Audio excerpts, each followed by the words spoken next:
Good morning, everybody. Good morning, Suzanne. Welcome to the Meta Cafe for your daily astrology, human design, and oracle energy report. I have my cup of coffee. Grab yours, your tea, your water, and sit back and let's talk about all the things that are going on today.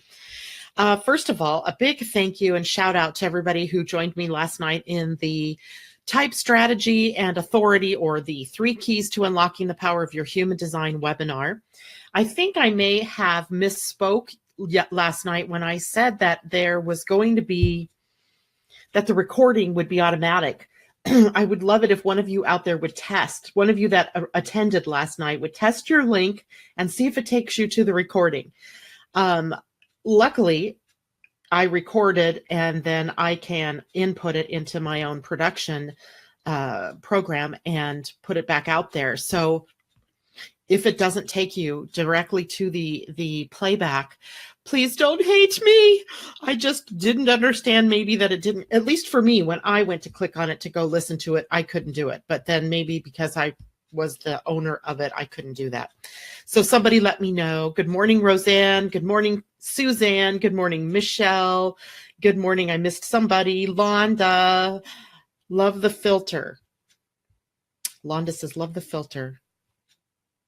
Are you talking about my lighting? Because if you are, it's not a filter. It's the sunshine coming in that window, and it makes my room look blue for whatever reason, which is bizarre, right? I'm going to probably have to dig out my equipment that I haven't been able to put up in this house because it's too small, so that I can actually have real light. Because, you know, now that the days are longer and the morning light is coming in, I think it makes my room look blue. There's nothing wrong with blue. So what are we up to today? Well, remember yesterday I told you I was going to do a talk today on Pluto retrograde. Put that on the back burner. We'll do that tomorrow, because I totally forgot that today the sun is moving out of Aries and into Taurus. Woo! Yay. Not that I don't like the sun in Aries, but I feel like it has been a crazy month. And, oh, the frame. Gotcha, Londa. The frame around my picture. So this morning, there's a funny story around this.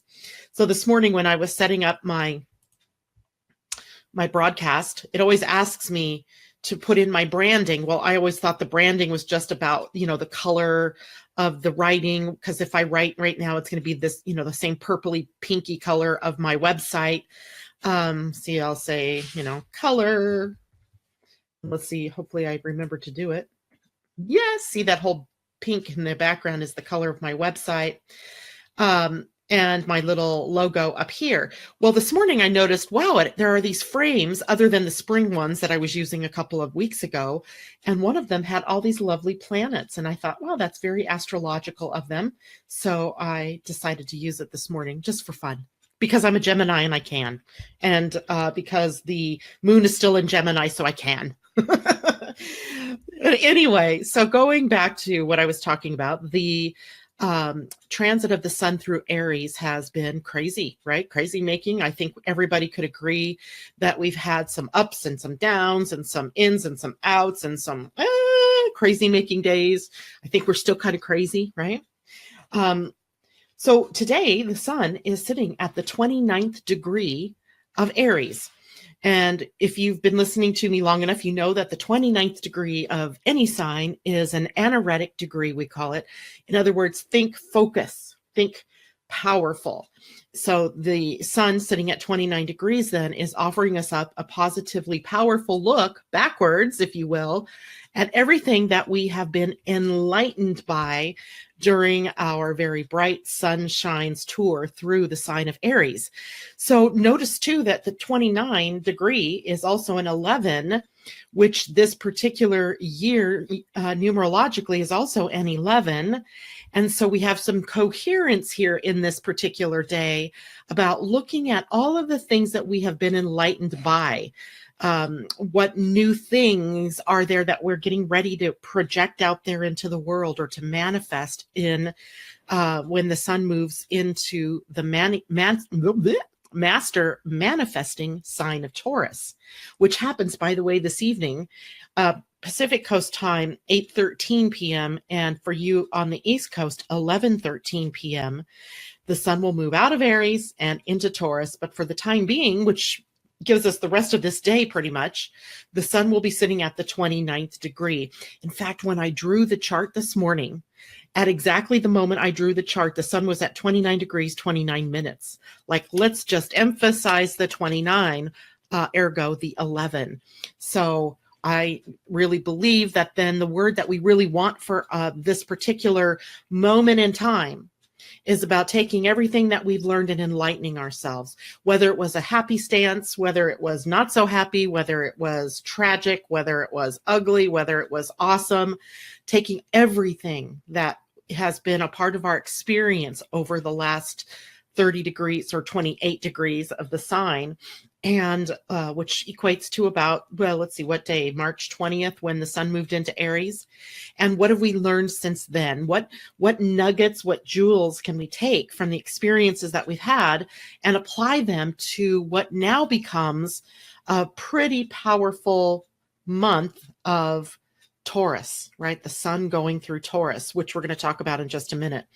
I want to switch over for the moment to the moon today, because the moon is in a squared relationship, square 90-degree angle, kind of a challenging angle with the planet Neptune. And the one thing, remember the moon is in why can't I talk? The moon, is in the sign of Gemini, which is a sign that represents the mind, our communication, and Neptune represents spirit, everything etheric, everything we can't quite pin down. It sometimes takes us into the state of illusion or disillusionment, depending on, what's happening for you.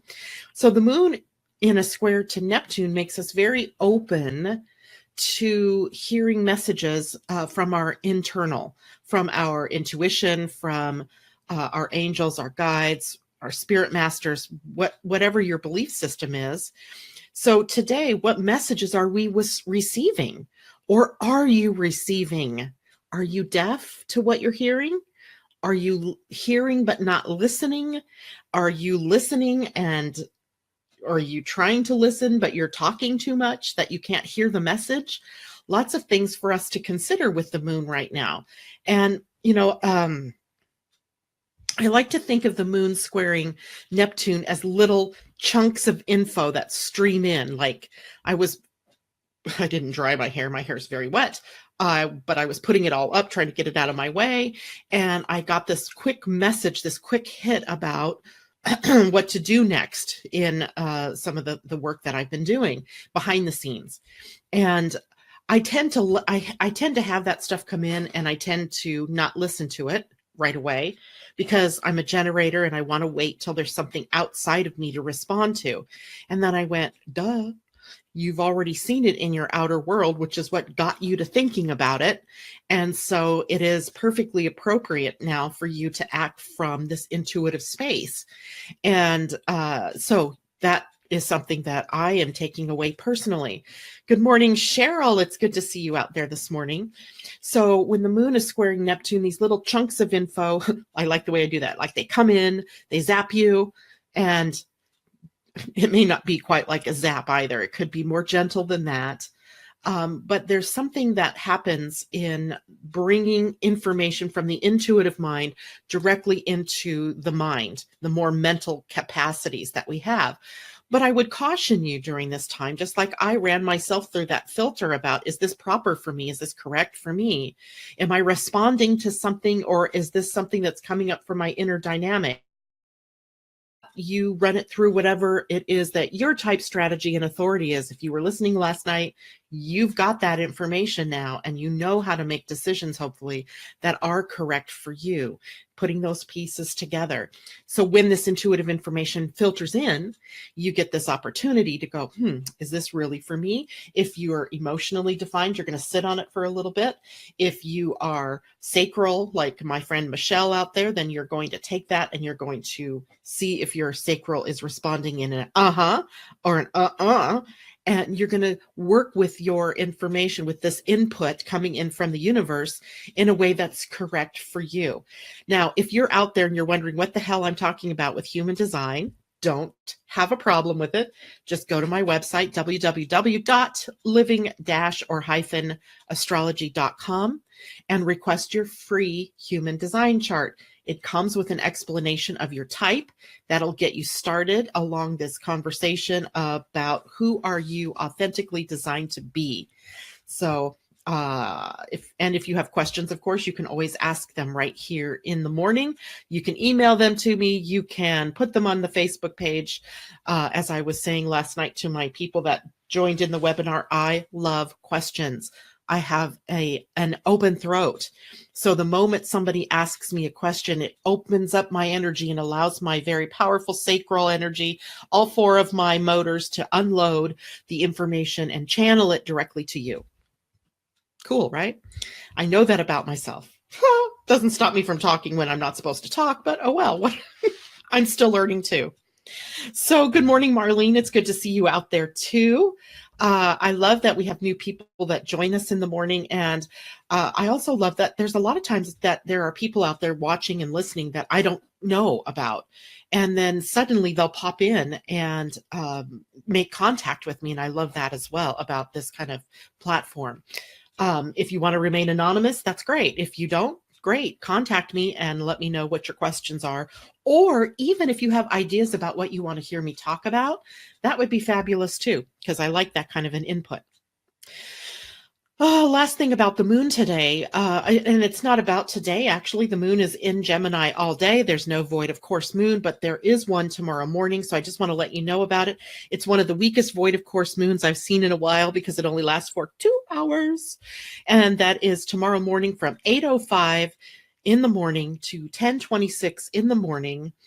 That's East Coast time, so barely a blip on the screen, right? You can, meditate your way through the first couple of hours of the morning and then take action on the things that you need to later in the day. For us on the West Coast, that's 5:05 a.m. until 7:26 a.m. We'll hardly notice it at all here. And then that means that the moon will move out of my favorite sign of Gemini and into the more emotional sign of Cancer, which we'll also address tomorrow. So let's go back to the sun's movement into Taurus. So if you guys have your natal charts, I want you to go take a look at where Taurus is in your chart. If you don't have your natal chart, contact me because I will get it to you and give you a quick explanation of some of the moving parts of that chart. And the reason I really want you to look at the chart is because the sun moving into Taurus is a fairly powerful time each year. In fact, it is during Taurus that we have the Wesak festival, which Londa is out there preparing to do something with. And I really don't understand Wesak all that much, but I think it is representing the time that the Buddha descended to the earth or was born. Or perhaps, I don't know, maybe it was his death. I don't know. It represents the Buddha energy, though. And interestingly enough, then it is linked to Taurus energy because of the time of the year it is happening. In Taurus, the sun represents our values and our money, our self-worth and our self-esteem. Because it owns the second house as well in the astrology chart, we see this connection to everything that we value. And that means we're also in alignment with the planet Venus during this period of time because Venus is Taurus's ruler. Venus also rules the second house of money, self-worth, self-esteem, and your resources. And so we kind of get an idea that this is going to be a pretty powerful time. Londa says, I'll post it on my Facebook page. Great, great, great, great. So, we'll find out more about what she's doing with the Wesak Festival and maybe even, Londa, hopefully what it's all about. Question mark. So think about then what it is that you really are. What is it that you're valuing in your outer world? And are you in alignment with those values? We've talked a bit about this anyway because of Uranus's move into Taurus here shortly. And then if you're not living from or in alignment with your values, how do you work that energy now? How do you bring yourself back into alignment with all those things that you value? And I want to express something here that's pretty interesting, because I find sometimes, and maybe this is because I have an open head and an open ajna, that I find myself getting pressured to value the same things that other people value. So for instance, my innate gut energy was about doing webinars free, right? The webinar I did last night, I charged a minimal $20 for. And so the outer world might be telling me that that's wrong, right? That was way too little money. That wasn't enough. You're not valuing yourself enough. But what if my value is that I want information in people's hands, no matter whether they can pay the $20 or not? What if that was my value? And I'm forcing myself into a value that the outer world, which is based in greed and productivity, et cetera, values. So I'm sitting with that today. I've been sitting with this actually for a couple of weeks now, so ever since I announced I wanted to do these webinars, because truly I do have to pay for the webinar platform. So on one hand, I'm having to shell out money every month, like, $50 to be able to do those. So it would seem logical that I would need to recoup some of that expense by bringing in some money. But is that really the truth? I mean, that's what we're all going to have to grapple with over the next 30 days or so of the sun in Taurus. What are our values? How do they differ perhaps than what the messages that we're receiving from the outer world? And if it's different from the outer world, whose values do we align with? Good questions, right? And I mean, there are deeper values too. There are values, we see in the outer world right now a lot of talk around racism and the whole Starbucks issue where, the manager of the Starbucks just made some assumptions and yada, yada, yada, right? So what do we as a people value? And then if we're out of sync with that value in our own world, then we've got to set up a way to correct that, to course correct. Taurus energy, the sun in Taurus, also takes us to what is growing in our lives, right? Aries energy planted the seeds, right? You tilled up the soil, you planted the seed, and you watered it, and you maybe put some wonderful organic stuff on it to make it grow. And now you're going to be seeing what the growth is. What are you growing? Whatever you've planted in your garden is what is going to be growing over this next period of time. Taurus is also an energy that is extraordinarily sometimes rigid in the negative. So we're talking about the other side of the game here. On one side, rigid and stubborn, and on the other side, loyal, right? And steadfast. You can always count on Taurus energy. People with Taurus energy are usually loyal friends, and or they remain loyal to a cause, what have you. But sometimes in that very loyalty and steadfastness, which, are awesome traits, comes rigidness and bullheadedness, right? Bullheadedness and stubbornness. So we have to be able to look at this energy and see, am I getting stuck in the same old, and for no good reason? I mean, is there any really good reason to stick in this particular relationship that may be causing me more pain than goodness? Am I hitting my head up against that wall? What is that called? The definition of insanity being where I keep trying to do the same thing over and over, expecting a new result. And of course it doesn't happen. And am I in that kind of a rut? Because Taurus energy, like Scorpio, its opposite sign, can get very stuck. So where we get stuck here, we have to use the energy of its manifesting energy, its manifesting frequencies, to be able to move us from the energy of stuck, rigid, stubborn, maybe. People always say I'm stubborn. That always cracks me up because I don't think of myself as stubborn, but I do think of myself as tenacious and determined. Fine line, right? It's a matter of degrees, let's say. So hopefully I'm not bullheaded. That would be one thing, I wouldn't want to. in alignment with, but I do have Venus in Taurus. So maybe I do get bullheaded. I don't know. So anyway, the fine line then between where we are stuck, or is it something that we need to really hold on to? Is it steadfastness, or is it, something where I need to actually make myself move? Now, I talked about the fact that the planet Venus is the ruler of Taurus. And I think I said earlier in the broadcast today that I always think of Taurus as the master manifesting sign. And I think of it that way because Taurus energy manifests very quickly, right? It is related to our values and so forth. And because Taurus does have that steadfastness, once they latch on to something, a thought, something they want, a desire, they tend to hold to that. And it's that very energy of holding to it that allows them to just kind of move blocks and limits out of the way as they move along.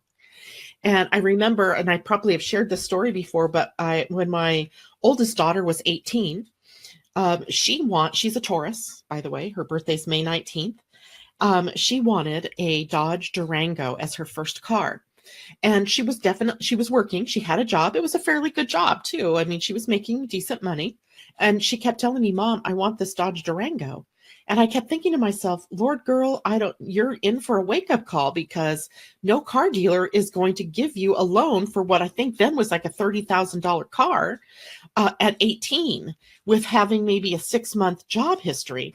She kept, I don't know, I don't remember now if I articulated that to her or if I was just kind of holding back that and just watching what happened. But irregardless, she went out there and she drove home in a Dodge Durango.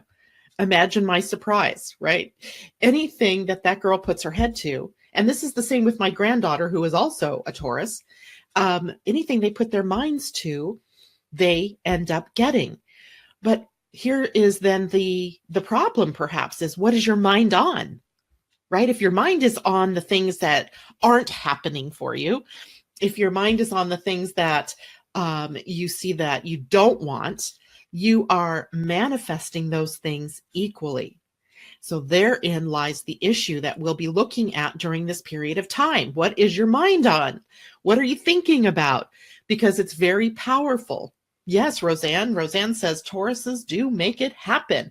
I want to stop for 1 second in my little talk here because Londa said something about Wesak. It's when a major gate opens in Wesak Valley in the Himalayas, where you can travel and journey to release all old missions, contracts, and receive your new mission for the year. It's a very powerful time. Wow, I really like that. That gave me chills, Londa. Woo! Okay, so a portal, right? A big opening where we can release our old contracts and enter into new ones. Make sure you enter into new ones that are right for you, right? You don't want to go into something that you think you have to go into. I've done that one too many times. I'm really tired of doing that. I'm tired of listening to the outer world instead of, well, I don't know. Anyway, I'm not going there. So Venus, the ruler of the sign Taurus, the ruler of the second house of money, values, self-esteem, self-worth, etc., is right now in the last few degrees of Gemini. And that is sort of I say the last few degrees, but let's see, where is she really? She's actually at 23 degrees of Taurus. Duh. And so she's in the last few degrees of Taurus, getting ready to move into Gemini. So it's going to become imperative that we really start to pay attention to what's going on up here, right? What is your mind focused on? And this morning I woke up at 5 a.m. with a terrible headache. Yikes, my head hurt so bad. And I got up and I was wandering around and I realized that my mind was back on old stuff that had happened months ago. And I was so focused on it that I'd really concentrated myself into a headache. I was even dreaming about it, I suppose, and which is why my mind was there. And it made me think about, okay, wait a minute now. Who's thinking the thoughts? And am I really in control if these thoughts are running away with me? So these are, the moon being in Gemini is bringing this up, me being a Gemini, bringing it up. Also, the idea here now that Venus will be moving out of Taurus and into Gemini should make us really aware of what is going on up here. What are you focusing on? What is that energy focused on? So then I started to take a look this morning at where Venus is in human design. And that, to me, was eye-popping, eye-opening, stellar, etc. Because I always, in human design, many of you have heard me say that the throat is the center for manifesting and communication, right? Everything that we think of in the throat is where we take words or thoughts and we put them, we take thoughts, let's say, we put them into words, and then the words create. In the beginning, God said, and that's when creation happens. So it is very much akin to whatever it is that we're talking about and thinking about are manifesting and being created through the energy of the throat center in human design. So I just looked up to see where is our little Venus right now. And imagine my surprise when I realized, oh my God, she has since April 11th been transiting through the gates of the throat center. Now I just said that and I'm actually lying. Not April 11th, starting today, actually tomorrow, April 20th. Yeah, April 20th, she begins transiting through gate 8, which is at the bottom of the throat center. Let me see if I can show you a chart. Let's do one that I've blanked out here. I hope you guys can see this. It seems very bright in here to me. So here's the throat center, right? Gate 8 is right here at the bottom. Gate 8 is known as the gate of contribution. It's the place where we want to share our gifts, our talents, and our services with the world, right? People who have gate 8 are always looking for a way to manifest what it is that they do in the world, what that's in alignment with what it is their contribution is. We all have gate 8, by the way. If it's defined, they go about doing that in a specific way. If it's open, mine is open. This person that we just looked at, their gate was open. You are looking for contribution, but you're doing contribution in different ways. Venus is sitting at the gate of contribution. And for the next foreseeable few weeks, she is sitting at the gates of the throat. She is moving through the gates of the throat center. And what does that mean? It means that Venus's role in manifesting is energized, empowered right now, as she's moving through the gates in the human design template that we relate to manifesting. So that could be a big key word right now for everybody. And Londa, Wesak, full moon. Okay. So she's posted here on the page, on the Living Astrology page, under the conversation, under the video, a little bit more information about the Wesak full moon. So I'll let you all read that. And thank you, Londa, for posting that. That's pretty awesome. And maybe I'll talk to you about it a little bit later today as well.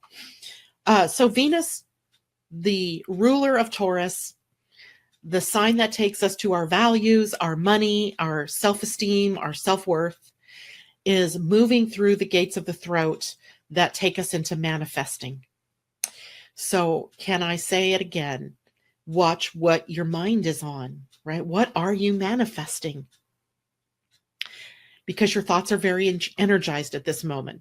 And thankfully, we have this time lag between what we think about and what we speak about and what happens. And maybe that'll save us all from, manifesting a whole bunch of things we didn't want to manifest. At least that's my hope, because of the things I was thinking about this morning and what my mind was on. But take care in what it is you're thinking about. What is it you're saying?